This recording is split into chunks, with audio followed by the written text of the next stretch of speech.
And so we've got to figure out who we are as the body of Christ. And then how do we set the example for the rest of the world? Now, let's give it this caveat. There are some things we can do and can control, and there are some things we can't control. We just have to make the difference where we can. Does that make sense? Let me give you an example of something that came up in the previous session. How many of you have like an iPhone, especially iPhone specifically? Okay, so the Apple product was created where? Silicon Valley, right? Who works in Silicon Valley? Whites and Asians. So in the early iterations of the Apple iPhone, the camera app was also the same technology that was used in the airport security, you know, where you go in and you have to go like this and it does the scan. The problem was those scanners using the same optics system that was used in Apple iPhones from Silicon Valley, which were designed and created with no malintent, it just happened, by white people and Asian people, didn't recognize other skin tones. So when people of color, especially darker color, went, whether that be African American, Pakistani, whatever, when they went through, they got flagged far more readily.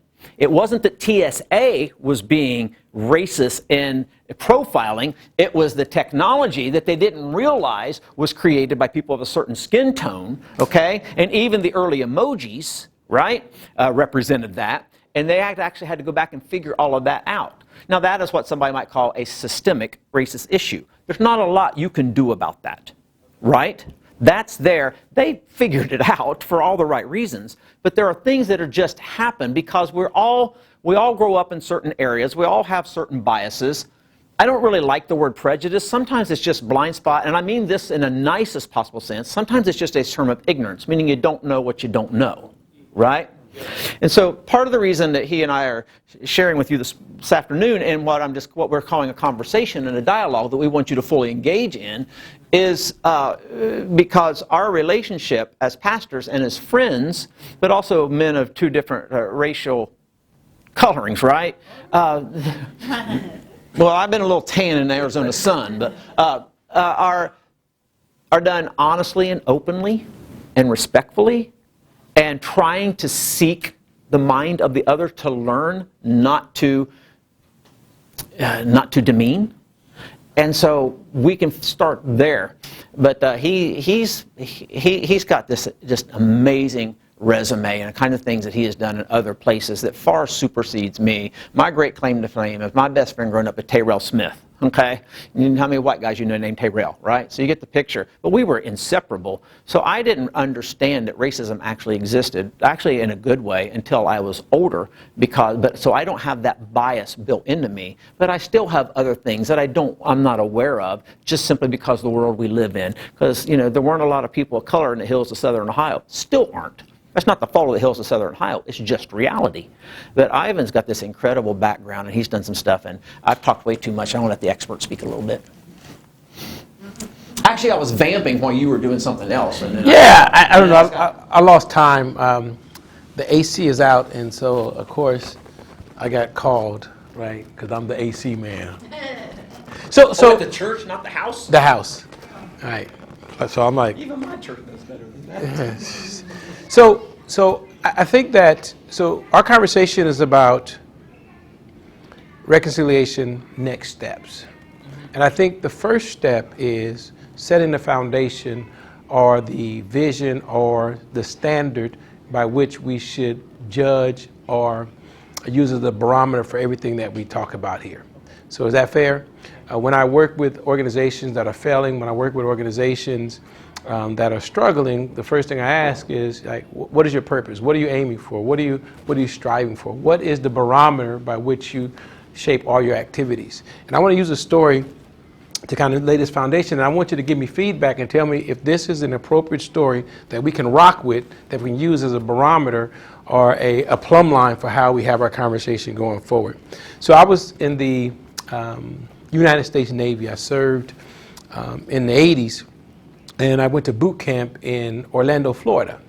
And while I was in boot camp, my company was called C-139, Company C-139.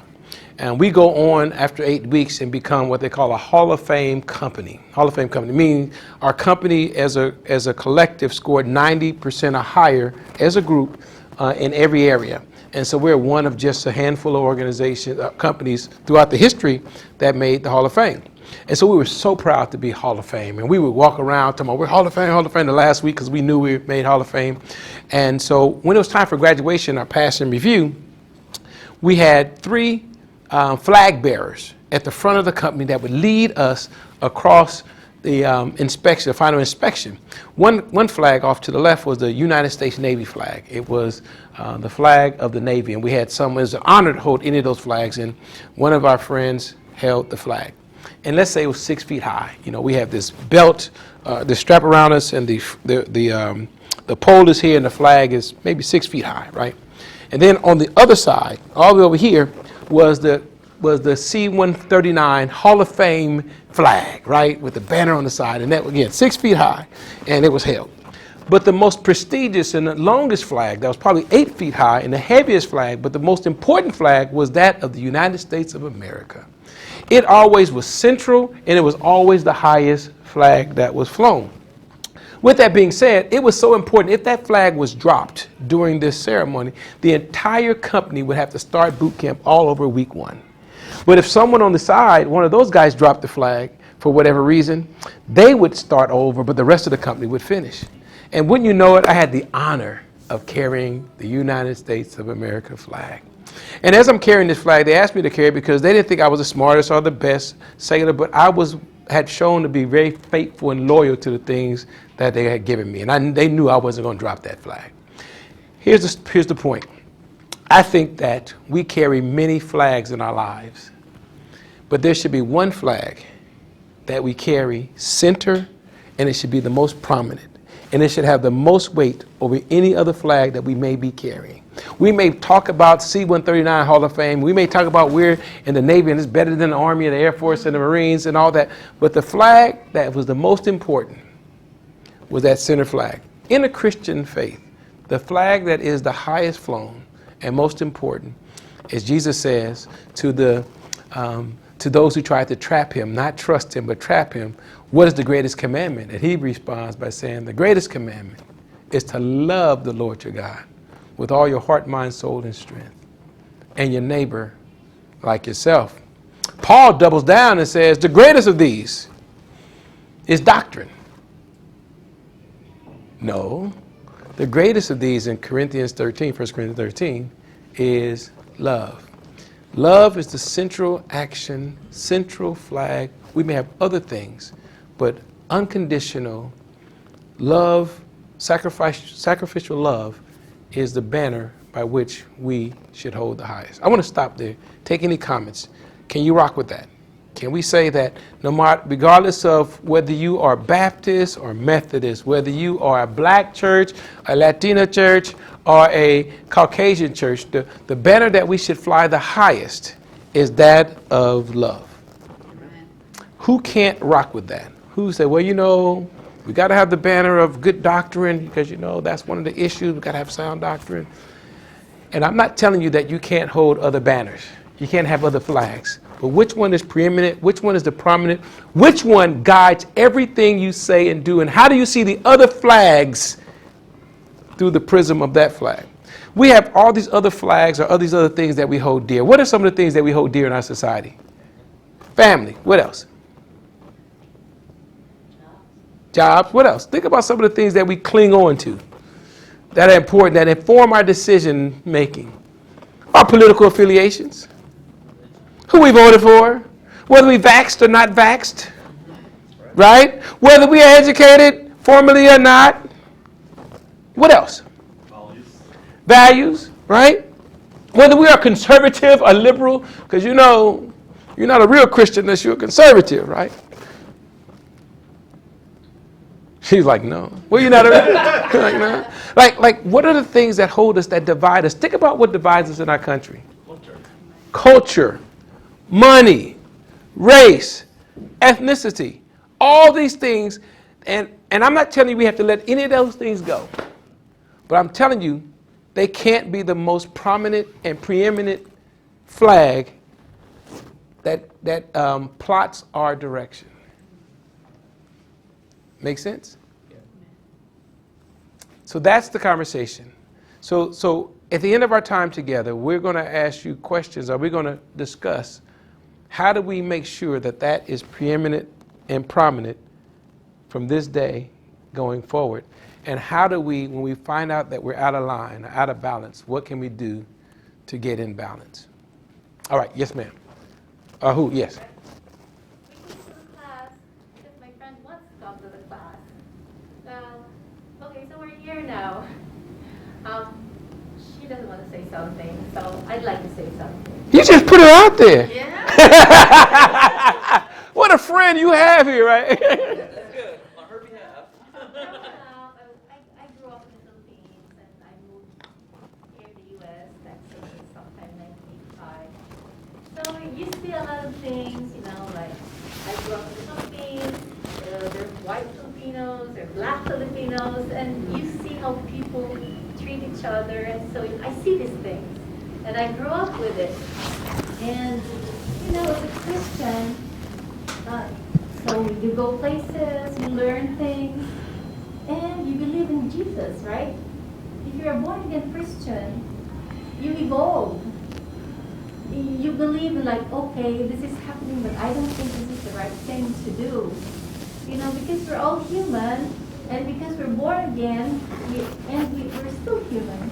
We have the need to have the attention from another person.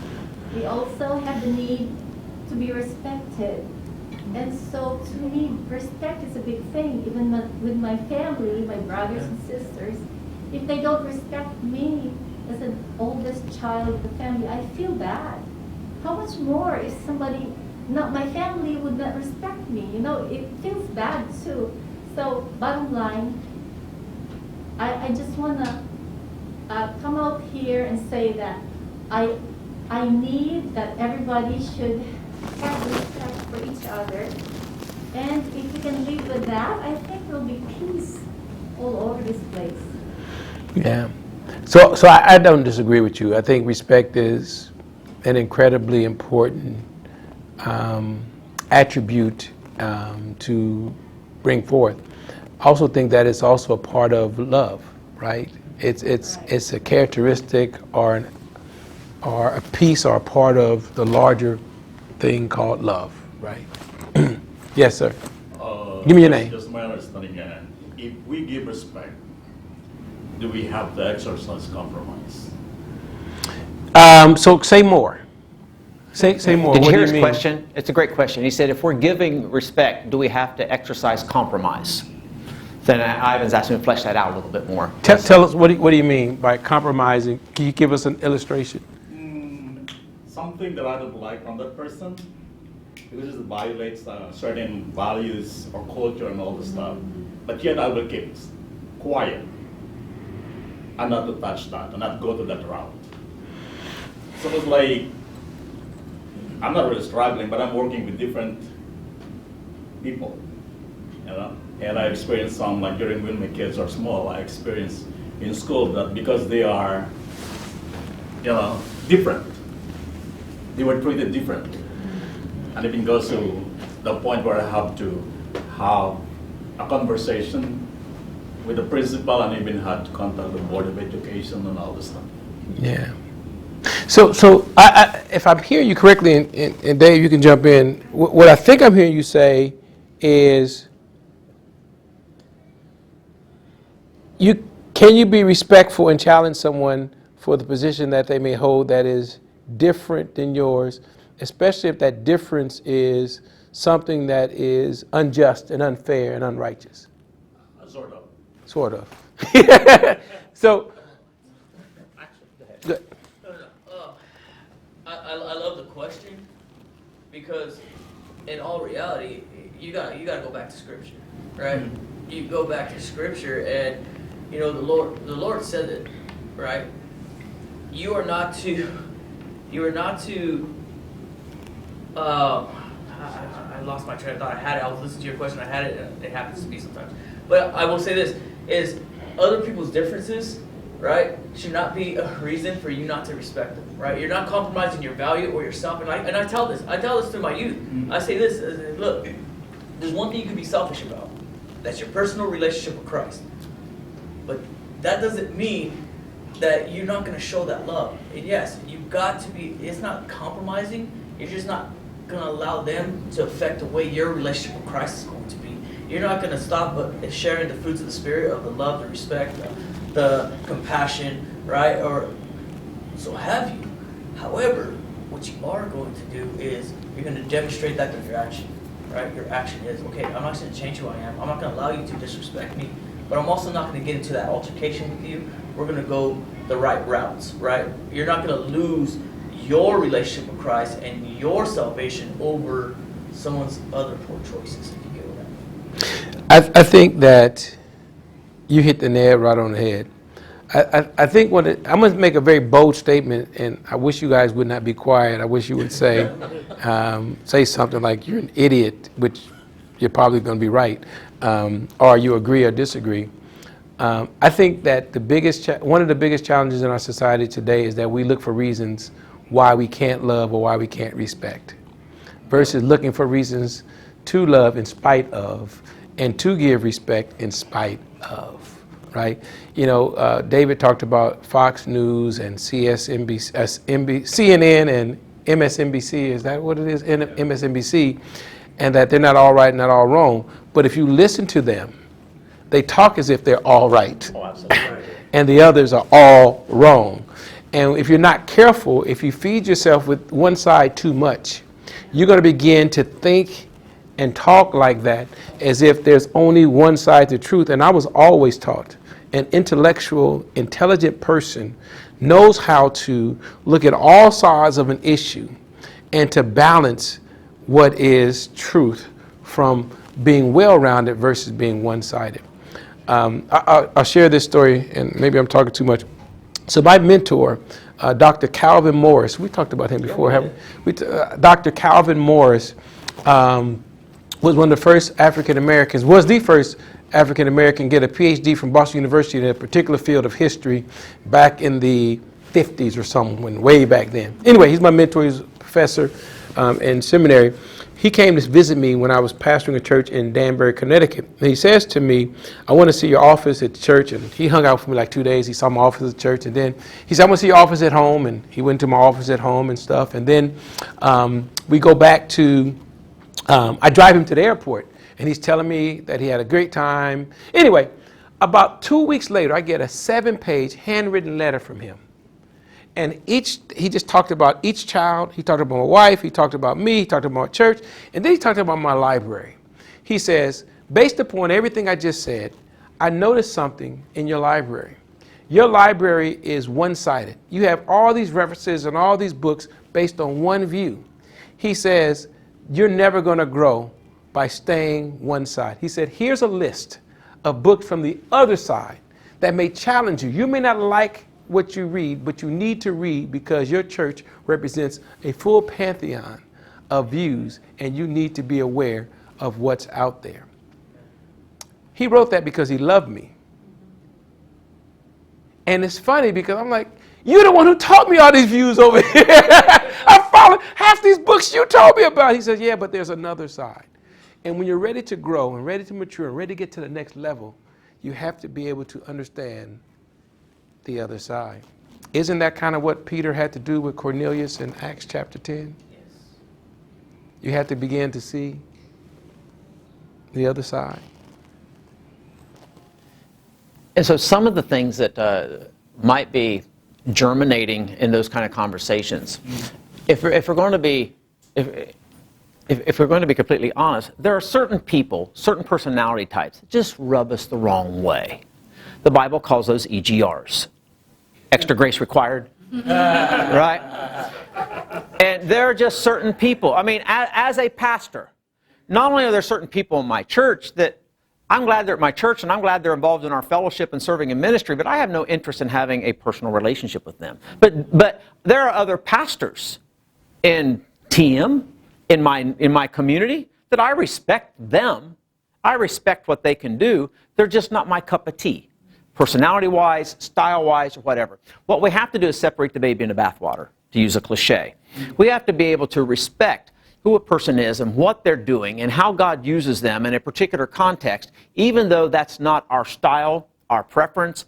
I'm privileged to get to coach speakers across the country, and when I'm talking to pastors in particular, I'm always telling them, look, there is no objective standard to preaching.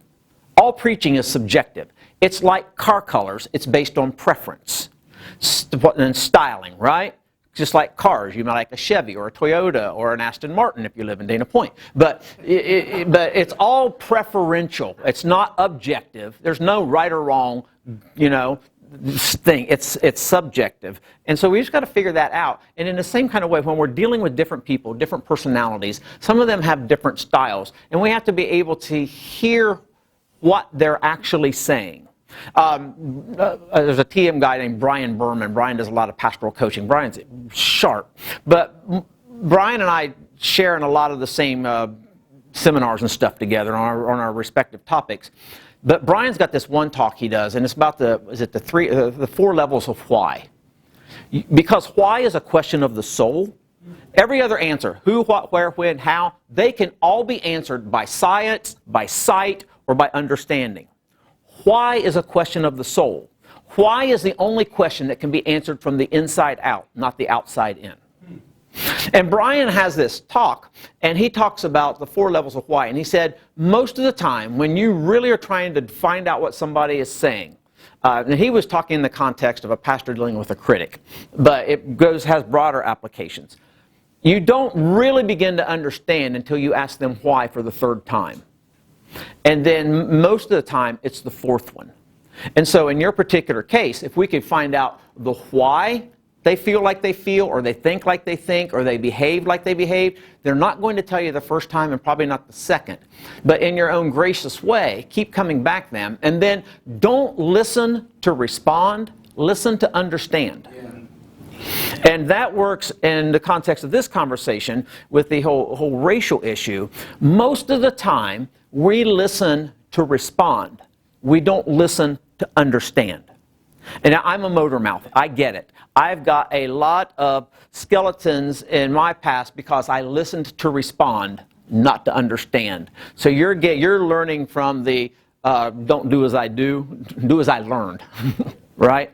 And so we want to listen to understand. And I think in the context of the conversation with racial issues, never do you get a guest, a white guest and a black guest, or a black guest and a Latino guest on either of the major news networks, and they're listening to understand. They get asked the question by the host or the hostess, and then they're giving their agenda. They don't listen to what anybody else has to say, and as Ivan said, they always think they're right.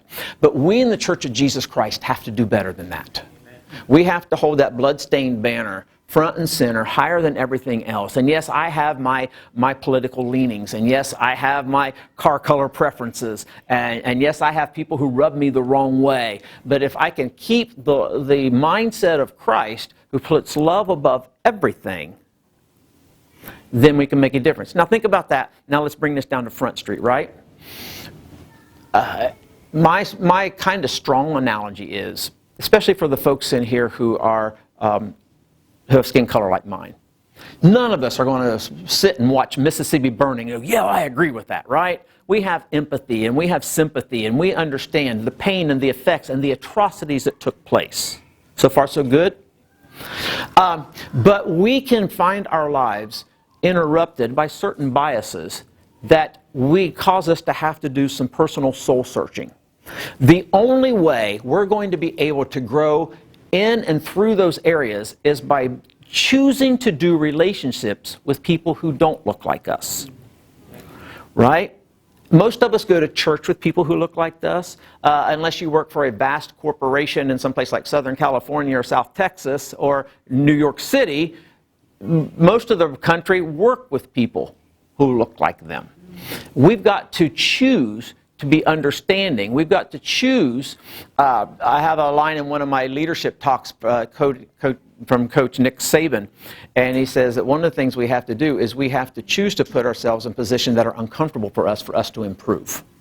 He said that's what he teaches his players, that's what he teaches his coaches, that's what Ivan was alluding to a little bit ago. And so we come together in those kinds of things because this issue is horrific at the core, at the worst case scenario, and it's painful, frustrating, even in the best of senses. And we who carry the representation of Jesus Christ want to be those who then are doing the kinds of things that begin to pave the way. Now, when I talked about the macro thing, like the Mississippi burning, okay? But if you can get away from the macro and you can get down into the personal relationships. I grew up in the hills of southern Ohio. Most of the people there look like me, right? I think there were less than half a dozen people of color in my entire high school. It wasn't because it's mean, it was just the hills, right? And I never in my entire life have used the N-word. I heard my grandmother use it once. She was enraged over something that happened at work. I've always just thought of my grandma as grandma. She's loving, she's sweet, she can cook like crazy, okay? And she did this, and it caused me to take a step back. And then I noticed little things in her life, but it never presented itself again. But there was always just a little bit of an edge anytime something racial came up. And then my sister has a relationship with a black guy, and I have a biracial niece. Now, Jera's got perfect caramel skin, like she's been laying on the beach, in Baja for a while. But I watched my grandmother's entire temperament and her entire attitude change towards people of color because in spite of herself, she was mad at my sister. No, there's no two ways about that. She was mad at my sister. But when Jera came popping into reality, and she fell in love with Jera, her entire disposition towards people who don't look like her began to change. And so what I'm going with that is when we bring it down to personal interactions, instead of a political, hazy, macro thing, then we get to the heart of the issue. This guy, he and I, T&M, they screwed up about 5 or 6 years ago. We were at a meeting at the TM offices. He and I had never met, and they said we just happened to sit next to each other. We were like a couple of 6th graders. I mean, we were getting called down all the time by Willie and Elena and all of them. They were 5th graders. But it formed a bond, and we preached each other's congregations. We do. When we have issues come up, we call each other. One of the beautiful things to this point is when here in the state of California because California is just different. My wife works for a multi-gazillion dollar company with headquartered in Philadelphia. She's from California. We've only been in Arizona a few years. And she's on the executive team for the West Coast. Now, when they say executive team of the West Coast, that's code for California's own animal. Just let them deal with it because we don't have a clue what's going on out there, and neither do they. Okay? But the entire state shuts down over COVID, and that included students who were going to be taking their college tests, the ACT, SAT. His daughter needed to take those tests. She couldn't sit and take them in California, so he brings her to Phoenix. And Ivan and his daughter, my wife and I, all met for dinner. And we were hanging out at this restaurant in downtown Scottsdale, which is a really cool restaurant and a really cool place, but most of the people at Scottsdale look like me. It just is. But we hung out there for like 4 hours. They didn't kick us out. And we had this incredible time. And I'm watching, and as we're getting ready to leave, I'm watching my wife and Ivan's daughter, who'd never met until that night, hug each other like they were long-lost relatives. And that's the kind of thing, when you begin to put names and faces and feelings and experiences and shared experiences together, everything begins to change. It happened with my grandma, and I see it happen all the time. And then even when he and I are hosting stuff, we can sometimes see the temperature in a room begin to change as people ask genuine questions. I'm going to give it back to him in a second. Give me one more second. Here's a genuine question that I asked the previous group. Let's leave George Floyd. It's a couple years ago. Those guys have been convicted. But let's use a very, very current example. In the NFL, a former NFL head coach is suing the entire National Football League and 3 teams specifically because he thinks that he believes he was the victim of racism. I'm not saying whether he was or wasn't. That's just what he believes. And so now there's this huge outcry. Yeah, there are only 3 African-American coaches in all of the NFL, and the African-American coaches are just as qualified as white coaches, and why aren't there more?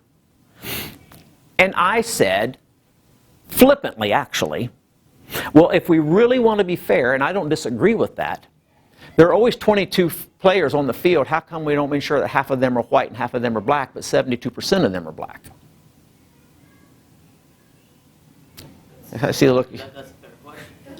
If it's all about equality and everybody's equally qualified, and we're making, and so I'm not saying that that's right. I'm just saying it's how we form our minds and approach those kinds of things. And so we want to come together and we want to be able to say, I don't understand this. I don't know what's right and wrong. I'm just saying I don't understand because it's not part of my background and stuff. But you know the answer. Yeah, white men can jump, I know.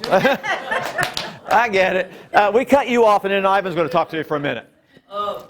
So my question is what happens when it's a self-inflicted wound? Meaning, and being military, I got a military background. I'm Army. Hey, go Army. But hey, that's why we forgive you. Navy. But hey, we love each other and all. We're united. We're fighting for the same front. But what I'm saying is this, right? Is what happens when it's a self-inflicted wound? You see each race segregate themselves. You get what I'm saying? I know exactly what you're saying. I had a follow-up conversation from the previous session. And so why is it that it has to be that way? What makes it, why are we bringing our own race away from the united front? You go to the military, and we're all races. Sure. All races are in the military. And that's where I didn't understand because I was there and I was in the race and we meshed together. We were a brotherhood. We were a bond. It didn't matter how dark your skin was or how pasty you were. Or how red you turned in the sun. It didn't matter, right? Or who cooked better. And so my question is why is it that when events or important things happen in this world, or Floyd, why do we separate instead of Unite? unite? Yeah. So, anybody ever get excited around December, first of the year, when all the commercials about Peloton or, Ab Buster, in 6 weeks you can look like this incredible person, and you call the 1-800 or www.sexybodyin6weeks.com or whatever it may be. Anybody ever fall for that mess? Or you can have a shake, and you just take the shake one time a day, and you can look like her, or you can look like him, right? Yeah. Anybody ever see that? Yeah. Yeah. How many of you ever spent money on that? So I ordered these ab things, right? And this ab video, and they said, all you need is this video. So I took the video and I taped it around my stomach, and I wore it around my stomach, the videos, for 6 weeks, and nothing happened, right? Because you got to do the work, right? You can't just buy the videos. You can't just hold it by your stomach. There's some work and discipline that has to happen. The reason that we stay in silos is because we have to do the work of community, the work of being together. It doesn't happen on accident. It is an effort. It must take work. And part of the work we must do, and then I'll go and I see your hand, and I'll talk about something else. The work we must do is confront our own fears and our own biases. Our own fears, right? And I believe, and you can write this down if you're taking notes, that the church is the hope of the world, and the country will go as the church goes, and the country does not go as Fox News goes, as MSNBC's go, as CNN goes. The country goes as the church goes, and if the church stays divided, this country will stay divided. If this church comes together, then the country will come together. And I think the leader of, and this is what I want you to write down, if church leaders are not doing the work, it'll never happen. You show me a broken organization, I show you broken leadership. You show me a healthy organization, I show you healthy leadership. The church goes as the leaders go, as pastors go. And I believe that wholeheartedly. Yes, ma'am, you had your hand up. I think some of the self-inflicted that he was talking about, you have to understand the person's background, where they come from, and different things that they're carrying with them that they're not able to let go of. My ex-mother-in-law was a direct descendant from slavery. And so my kids growing up, I could see the differences between the all-black kids and the mixed kids and how she treated them, because she still carried resentment towards treatment that she got. So Yeah. So, you have to be able to break those barriers before you can Yeah. really come together. I think that the question that Jesus asked was, do you want to be made whole, right? Yeah.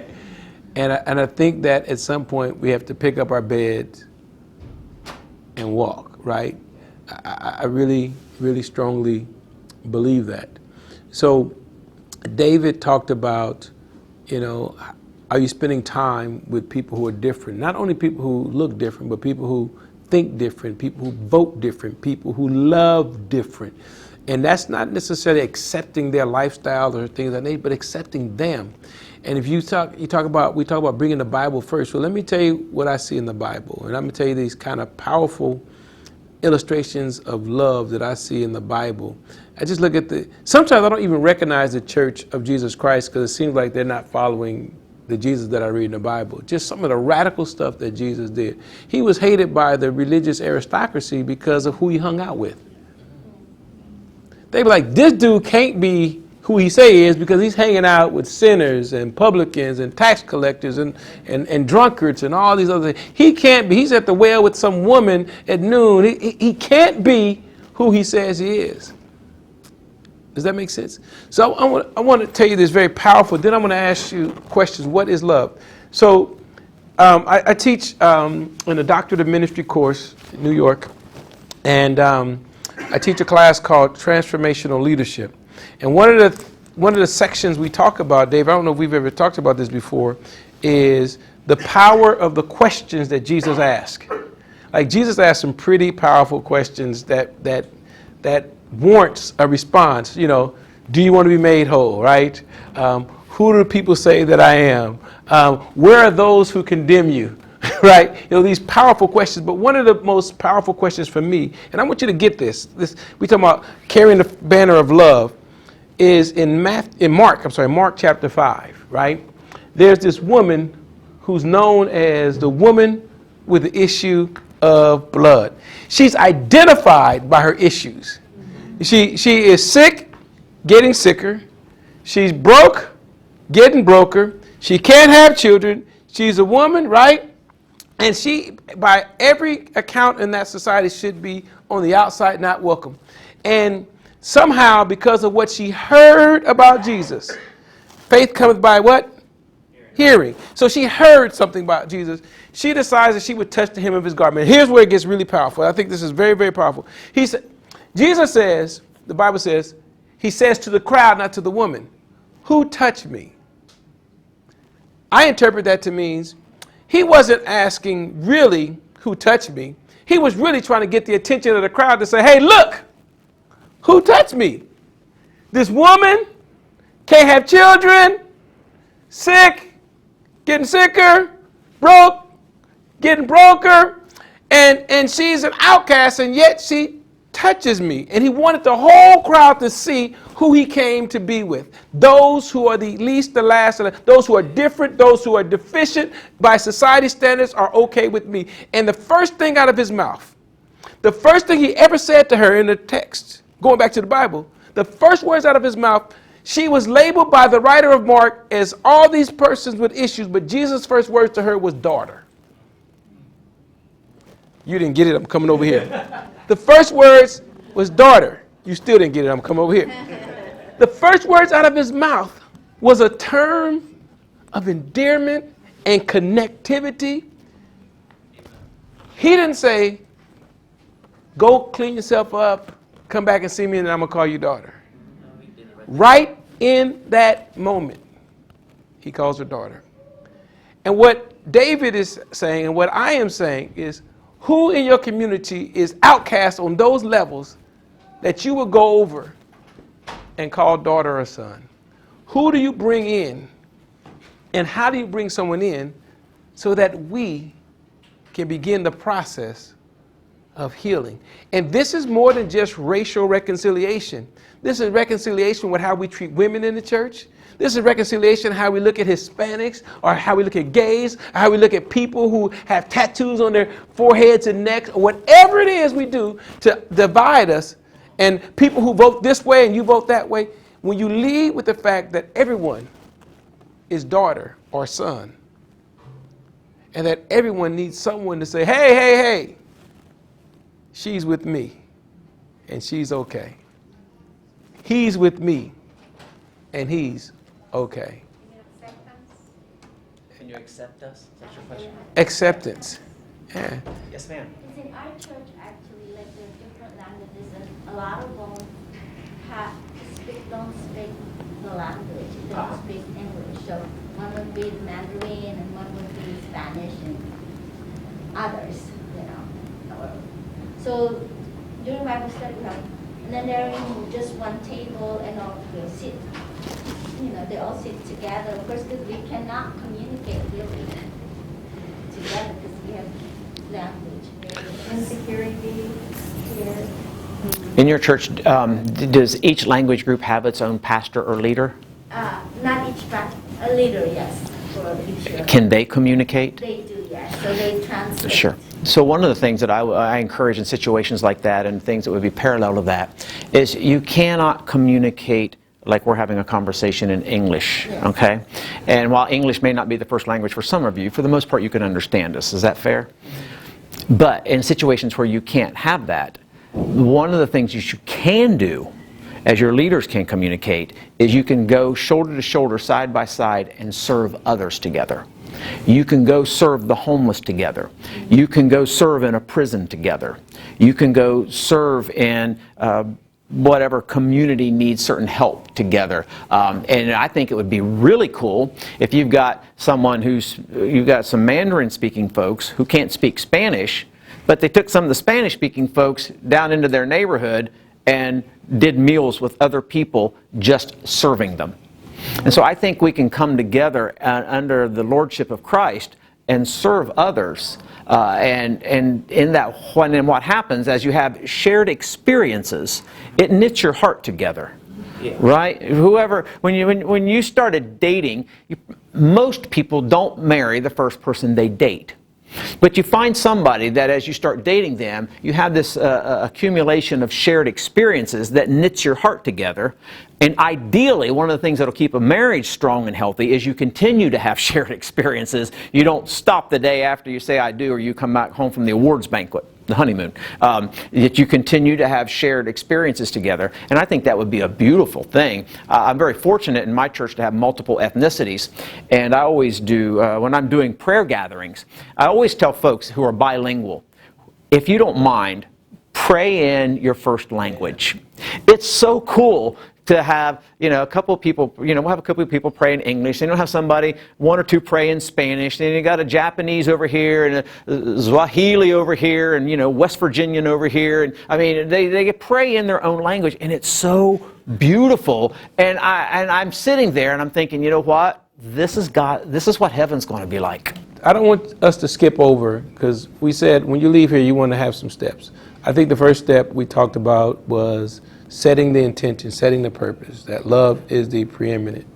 The second thing that we talked about was spending time with people who are different. But David took it to another level, and I don't want us to miss that, and that goes back to something you said earlier, is not just spending time, but working together.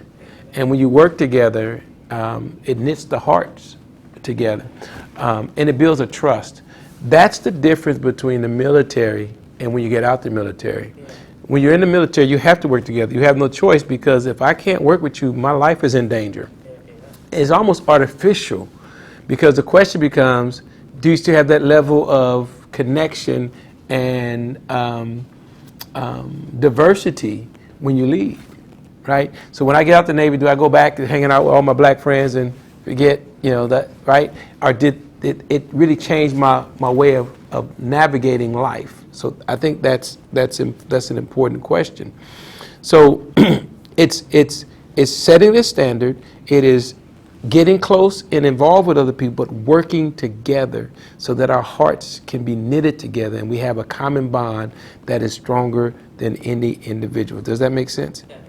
So let me ask you, and I think it's also advocating for the least of these, right? It's when you have a position of authority, when you have a position of power, how do you advocate for the least of these, right?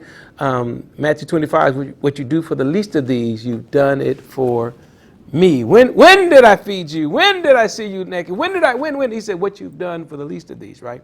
So let me share this quick story. And then I really want you all to talk to me about how do we demonstrate love to each other so we can learn from each other, right? Because if love is the highest attribute and we have to spend time with each other, what does that look like in your context? So when I was working on my D-Min, my project talked about how does a black church do ministry in a changing demographic, and the demographic in which it was changing was primarily Hispanic, Latino, Latinx. I don't know the proper terminology, and I had to have, and my advisor at school said, here's what I want you to do. He says, you write a letter, and you have an open letter once a month in the local newspaper. He says, you can write, I can write about anything I want to. He says, I want you to write about an issue that's pertinent to the Latin community.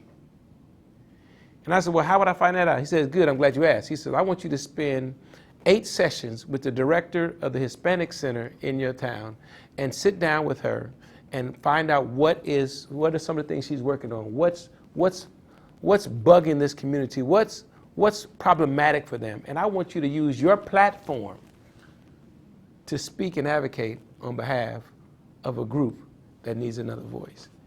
And the question is, the challenge is, how could you ever advocate for someone you don't understand, that you don't spend time with? Lastly, when you work together, you build trust. And I'm going to go back to this advocacy piece. So David and I are friends, and when this George Floyd thing went down, David called me and asked me perspective, and we both made, or at least I made an assumption about where he was in some of his perspectives, and it was different than what I thought, and I believe the reverse was true. And for the first time in our short friendship, it was challenged. And I got off the phone and I talked earlier today. I was devastated. I'm like, my friend David, he doesn't think the way I think about this, and we're not gonna be friends anymore. I ran to my director of operation. I was devastated. I'm like, man, this is my friend, but he's on the wrong side of the issue, right? And we kept talking, and we grew closer, and we began to trust each other's opinions. We began to respect our differences. And what I want you to understand, when you hang in there with people who think differently or believe differently, we may never come to agreement on what we believe about a particular issue, but it didn't matter. I learned to trust him in my difference. He learns to trust me in his difference. And I can come to him and say things like, I don't know why you white people think this way. And he can say, I don't know why you black people think this way. And we can say that. Why? Because we've built a trust. And I have to be able to give him an open forum to say what he needs to say to me so that we both can grow together. Does that make sense? Yes. What does love look like? Yes? That's a very good explanation. It's very interesting. The thing is, how can we develop that kind of relationship globally? I don't know if you can develop it globally. I believe Tip O'Neill said everything is local, right? All politics is local. I think it begins relationship by relationship, right? I think it begins one relationship at a time. I think it begins one pastor at a time, one church at a time, one denomination at a time, one region at a time. And I believe over time, it makes a difference. That's what I believe. Yes? I just wanted to share something that flows out of a small group that I was leading last night. We're in Romans 10, and it's about the branches broken off and you're grafted in, and we got onto the question, how do we look at Israel? How do we look at Jewish people? And that branched off into anti-Semitism, which got into racism. And several interesting observations came out of that. One is, no matter what group you're part of, the kind of the default setting of every group is, we're the good people, and everyone else is not the good people. And one of the great things about our redemption in Christ is that's broken in us. Yeah. Because Jew and Gentile of the first century AD, they hated each other. And yet where we have in the early church, working shoulder to shoulder, side by side, it was the first time in all of history that we had a significant, large-scale, multi-ethnic, multiracial body of people working together. It was the early church. So we have a great legacy as far as that goes. But I think one of the, again, coming out of what we discussed last night, is that to get there, there had to be this, and we didn't use this term last night, but I was just trying to figure, kind of a mutual humility that you have to have about your own nature. In other words, I think every group, I don't care, you could go find a new tribe in Papua New Guinea, the people in that tribe are probably convinced their tribe's a good tribe and the other tribes are bad tribes. That racism and racial pride is part of the fallen condition. And in Christ, we have a substantial, you borrow Francis Schaeffer phrase, there can be a substantial healing of that. But there has to be that mutual humility that informs the way that we think and the way that we act. That it can't be that anybody is now in Christ. We can't be saying anybody in Christ is, as we come together, that there's nobody with the upper hand. Yeah, I think that, so going back to the Bible, right? It still works, right? You know the Bible still works. It's still relevant, right? Yeah, it's sharper than a two-edged sword. I think that love, when you take something from the perspective of love, you ask the question, not who's right or who's wrong, but how can I love in spite of? Right? That's the question you ask. How do I lead with love? So, two quick examples. One is when I got to our church here in Santa Ana, we had a very different opinion about what women can do in the church than we have now. And we had women who wanted to serve in various capacities, and I knew that our church wasn't ready for that. And so one of the things that I asked at least a couple of the ladies who I knew, I said, how can I love you until we're ready to embrace you? How can, as pastor, I know what I believe, and I know what your gifts are, at least what you say your gifts are, but I know where the church is. If I bring you in now, they're going to destroy you. How can I love you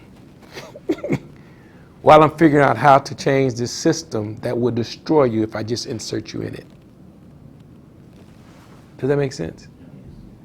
The same thing with when the Supreme Court made the declaration that same-sex marriage is legal or is okay. I don't remember exactly what the wording is, but yeah, the church was in an uproar. And we had people in our congregation who, same gender-loving people who had never been there for years. They don't make a big fuss of it.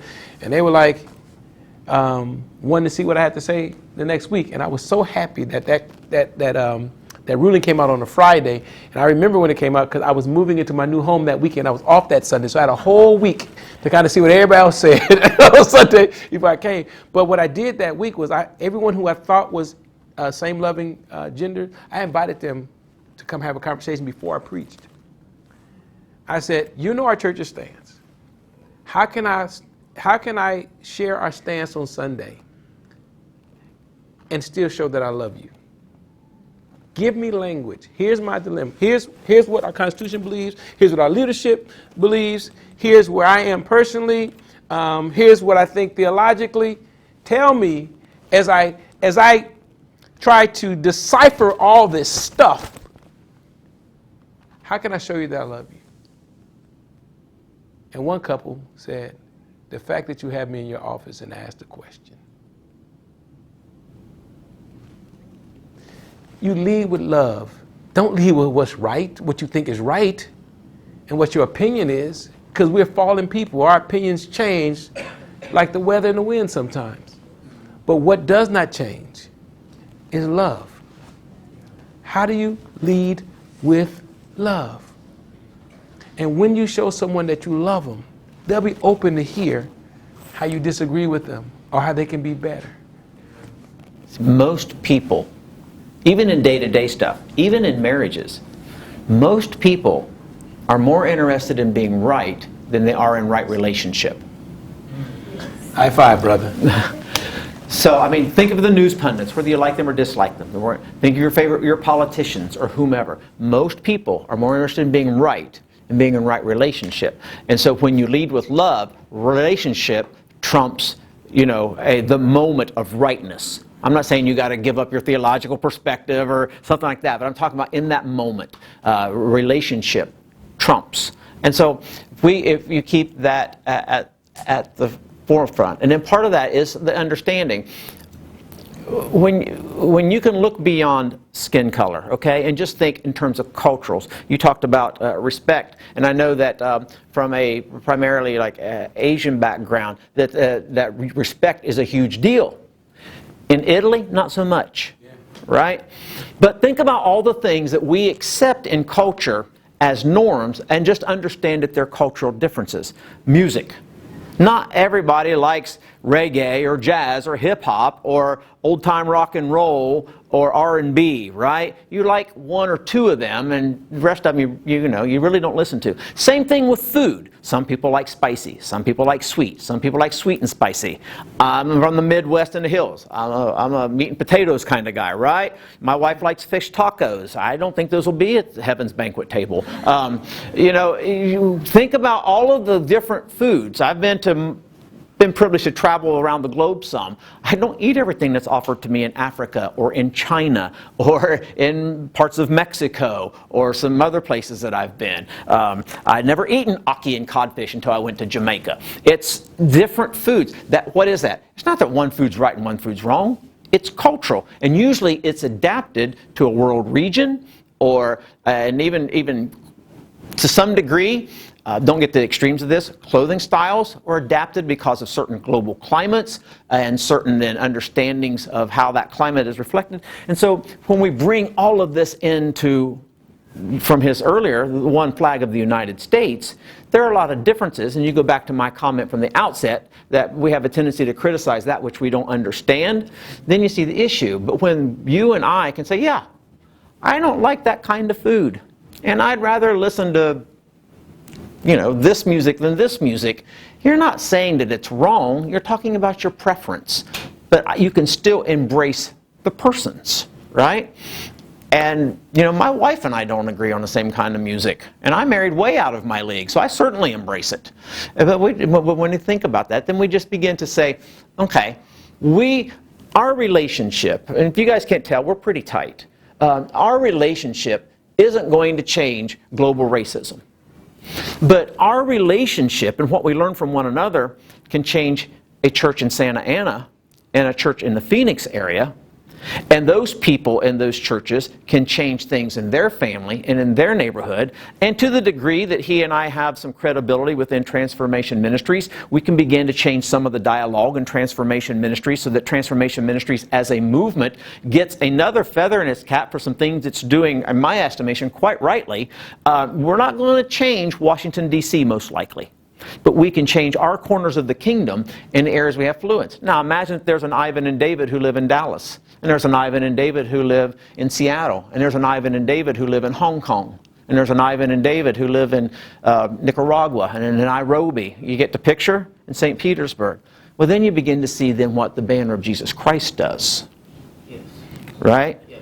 So that's just part of the whole thing. I don't know how much time we have. I do want to come back to the one thing. 15 minutes. Okay, so I've got a friend who is a PhD level sociologist, and he teaches at a pretty credible school on the East Coast, and he's also the child of missionaries, and so he pastors a little small congregation on the side.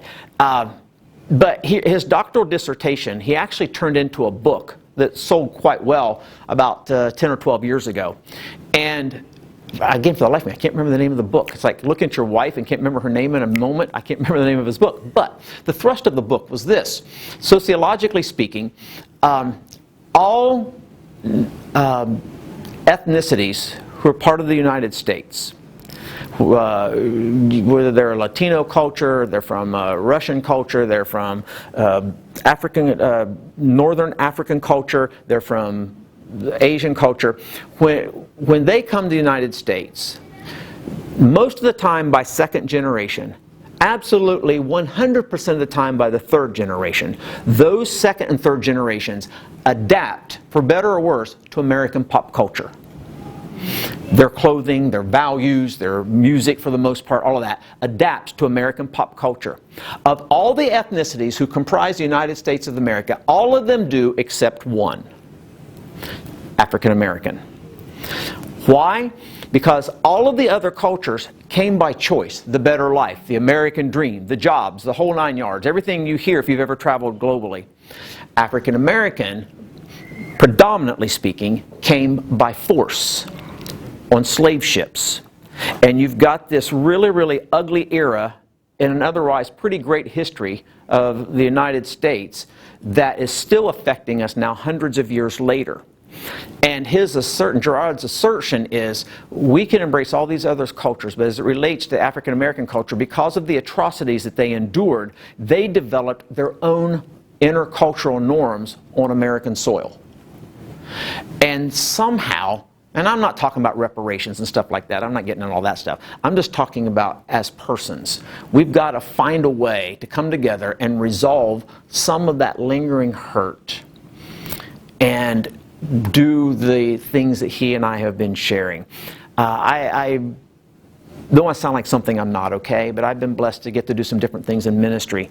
And so back when the pandemic was going on, and then I was a part of a weekly webinar of about 100 pastors of some significant churches, well, 99 from significant churches and me, okay?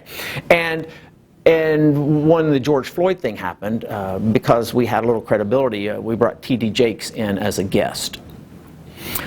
T.D. Jakes talked, and somebody back here mentioned it, T.D. Jakes talked about when he was a kid, he actually saw the brand on his grandmother, where she had been a slave. And he talked about what that did for him, and the awkwardness and the ugliness. And I think that somehow we've got to figure out this dialogue in a way that we can, if at all possible, and it may not even be possible because the human heart is either filled with love or it's filled with sin, because the two can't coexist. If we can strip away politics, and we can strip away greed, and we can strip away power mongering, and have real dialogue, the best place for that to happen is probably the Church of Jesus Christ. You know, what's really powerful, thank you for sharing that, and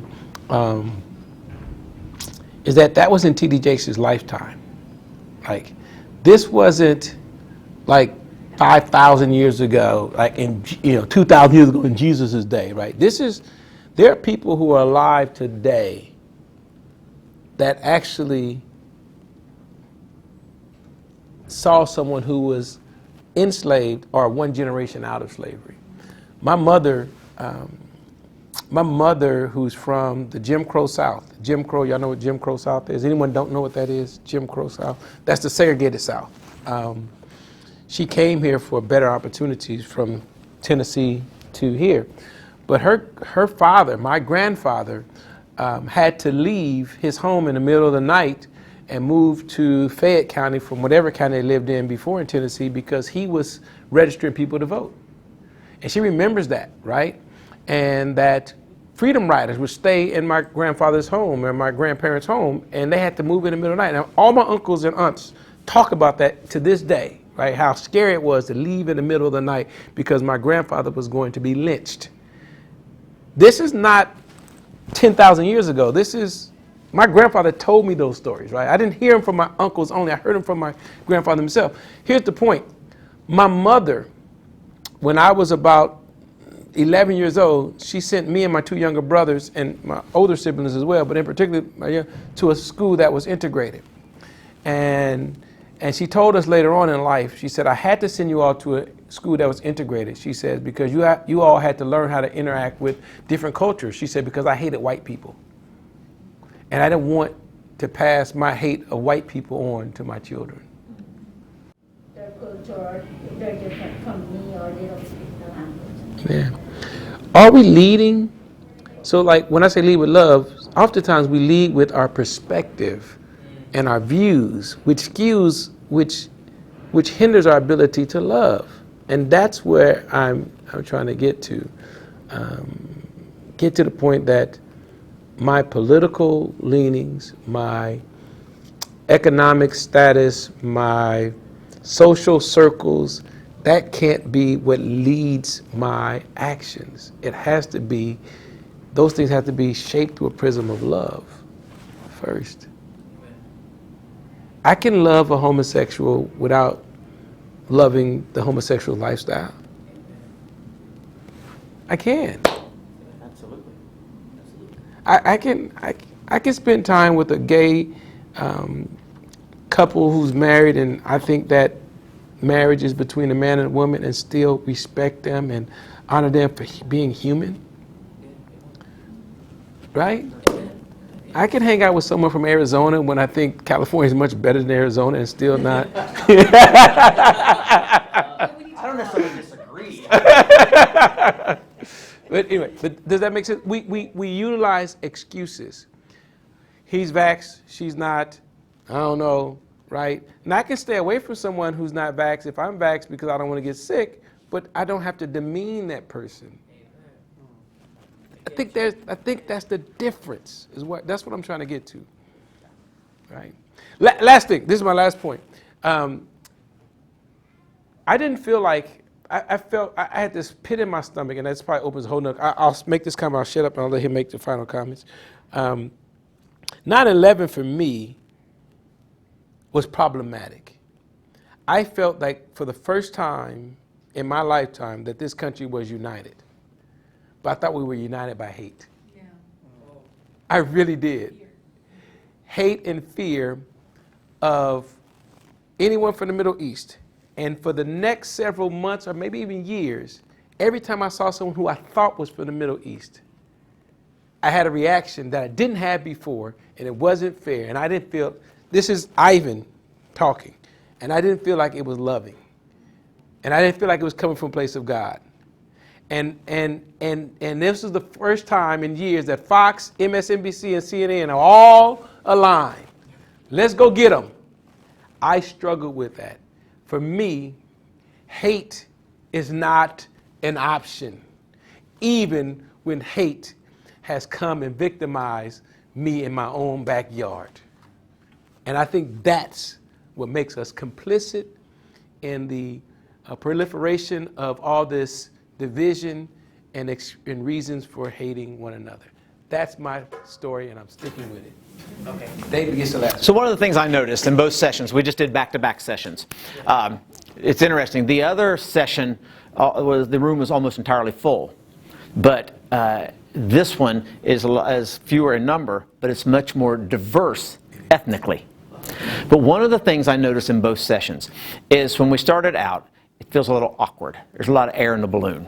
As we let some of the air out, then you begin to get the dialogue, not just from us to you, but from you with one another.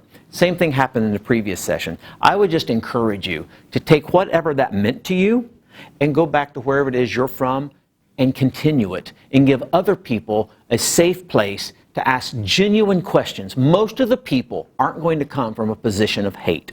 Most are going to come from a position, and I mean this in the nicest possible sense, ignorance. They don't know or they don't understand, or blind spots because they were raised this way or in this culture, and they just need a safe place to think out loud, because if they don't, then they're going to jump on whichever bandwagon best represents their perspective, and I think the gospel transcends the bandwagon.